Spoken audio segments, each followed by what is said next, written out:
सियासत वो शतरंज है जिसमें मोहरे कभी अपने नहीं होते और कोई चाल कभी आखिरी भी नहीं होती। झारखंड की सियासत में भी इन दिनों कुछ ऐसी ही बिसात बिछती हुई दिख रही है। ऐसी चाल चलने की चर्चा है जो अगर सच में चल गई तो राज्य के 25 साल के इतिहास में पहली बार होगा। एक ऐसी बिसात जिसमें सत्ता के इस खेल से भाजपा और कांग्रेस दोनों बाहर हो जाए और एक ऐसी सरकार बने जो इन दोनों धुरियों से बिल्कुल अलग खड़ी हो।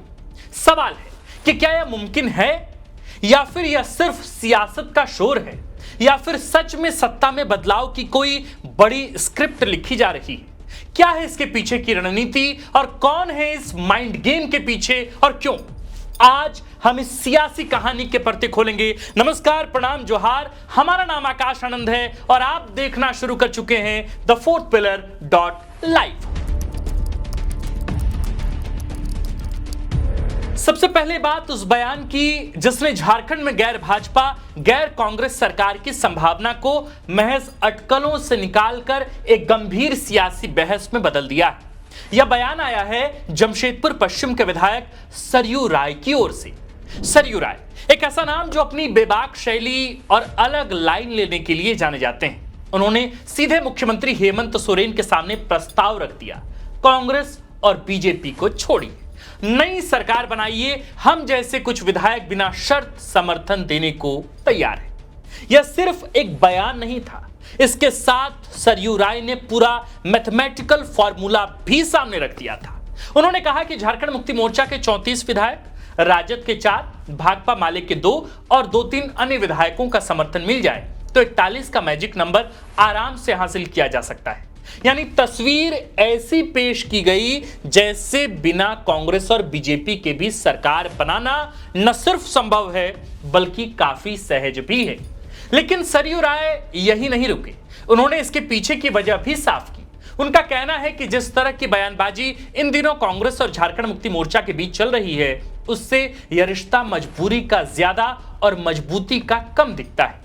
उन्होंने खास तौर पर कांग्रेस प्रभारी के राजू के उस बयान का जिक्र भी किया जिसमें कहा गया कि झारखंड के अफसर माइनिंग माफिया के दबाव में काम कर रहे हैं। सरयू राय इसे सीधे सीधे मुख्यमंत्री हेमंत सोरेन की कार्यशैली पर हमला मानते हैं और यहीं से वह अपनी बात को आगे बढ़ाते हैं। कहते हैं अगर मुख्यमंत्री का व्यक्तित्व बड़ा है और वे इस तरह के दबाव या अपमान से मुक्त होना चाहते हैं तो उन्हें एक ऐसी सरकार बनानी चाहिए जिसमें न भाजपा हो और न ही कांग्रेस, और ऐसी सरकार को हम जैसे कुछ विधायक बिना किसी शर्त के समर्थन देने को तैयार है। यानी साफ है, सरयू राय का यह बयान हेमंत सोरेन को सिर्फ एक नसीहत नहीं बल्कि एक सियासी संदेश भी है। संदेश यह कि अगर गठबंधन में सहज नहीं तो विकल्प तैयार है, ऑप्शन तैयार है।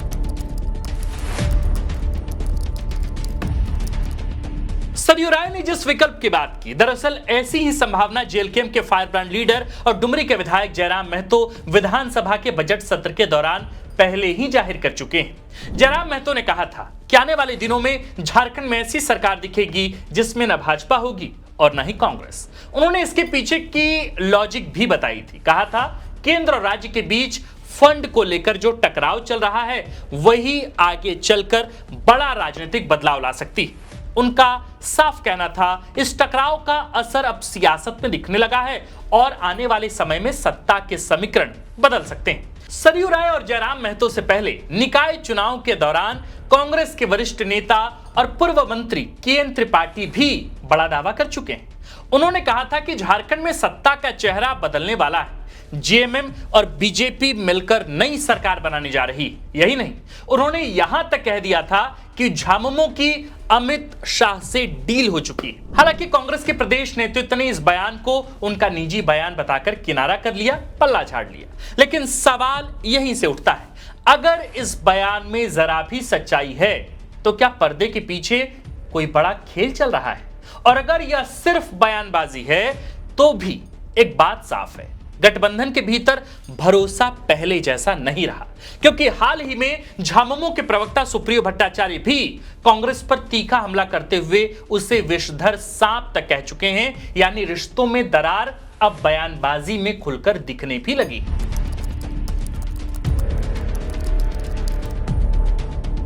आते हैं सबसे अहम सवाल पर। हेमंत सोरेन क्या वाकई कांग्रेस के साथ रिश्ते को विराम देंगे?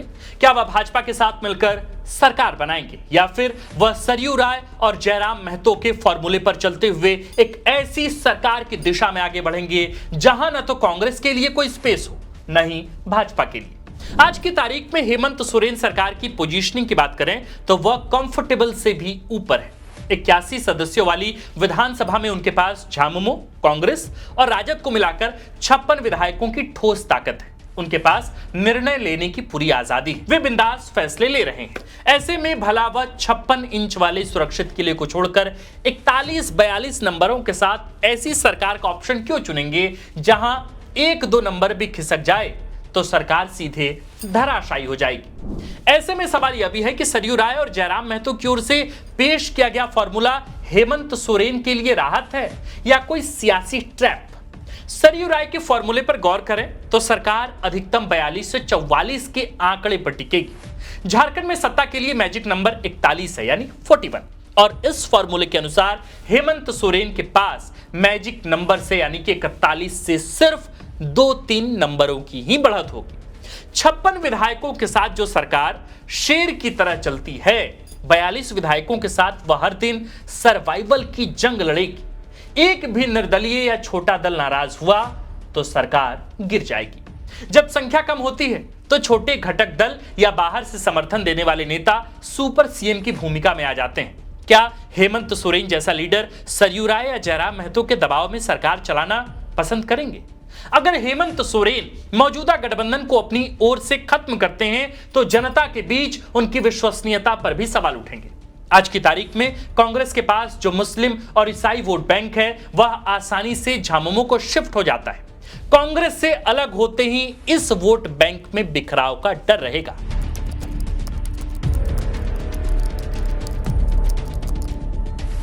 राजनीतिक गलियारों में एक और चर्चा है, क्या सरयू राय और जयराम महतो की ओर से जो बयान आए हैं उसके पीछे हेमंत सोरेन को किसी सियासी ट्रैप में लेने की कोशिश है? गौर कीजिएगा, सरयू राय की जड़ें भाजपा और आरएसएस में हैं। भले ही उनकी घर वालों से नाराजगी हो, लेकिन उनका नैरेटिव अक्सर भाजपा के हितों को सूट करता है। भाजपा जानती है कि जब तक झामुमो और कांग्रेस एक हैं, उन्हें हराना मुश्किल है। अगर हेमंत सोरेन को कांग्रेस से अलग कर दिया जाए तो मुकाबला त्रिकोणीय हो जाएगा, और इतिहास गवाह है कि जहां भी मुकाबला त्रिकोणीय यानी JMM versus Congress versus BJP होता है, वहां भाजपा बाजी मार ले जाती। चर्चा तो यह भी है कि जयराम महतो भाजपा के प्लान बी का हिस्सा है। भाजपा भविष्य के लिए नई पीढ़ी तैयार करने की कवायद में जुटी है। अगर जयराम महतो संयम रखते हैं और भाजपा के हितों के खिलाफ नहीं जाते तो भाजपा उन पर बड़ा दांव खेल सकती है। ऐसे में जयराम का गैर भाजपा गैर कांग्रेस का राग असल में कांग्रेस के वोट बैंक में सेंधमारी का एक तरीका भी हो सकता है। सरयू राय और जयराम महतो के फॉर्मूले पर गौर करें तो मैथमेटिकली पॉसिबल लगता है, लेकिन प्रैक्टिकली देखें तो इस फॉर्मूले पर चलना हेमंत सोरेन के लिए बड़ा जोखिम होगा। पॉलिटिकल केमिस्ट्री के हिसाब से देखें तो सरयू राय और जयराम महतो जैसे दिग्गज आज भले ही बिना शर्त समर्थन की बात कर रहे हो, लेकिन राजनीति का यह पुराना दस्तूर है। यहां जब भी बिना शर्त शब्द का इस्तेमाल किया जाता है तो असल में वही सबसे बड़ी शर्त होती है। कम संख्या बल वाली सरकार में बाहर से समर्थन देने वाले हर छोटे दल या निर्दलीय विधायक का वजन सुपर सीएम जैसा हो जाता है, और हेमंत सोरेन जैसा सुलझा हुआ राजनेता इस तरह के दबाव में सरकार चलाना कभी पसंद नहीं करेगा।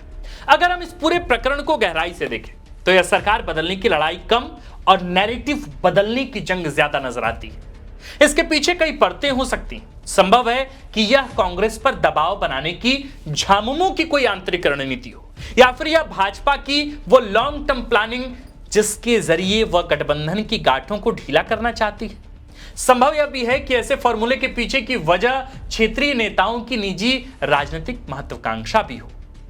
बहरहाल, आपको क्या लगता है, क्या हेमंत सोरेन को कांग्रेस का साथ छोड़कर एक क्षेत्रीय फ्रंट बनाना चाहिए, या फिर यह सब सुनियोजित तरीके से लिखी जा रही महज एक स्क्रिप्ट है?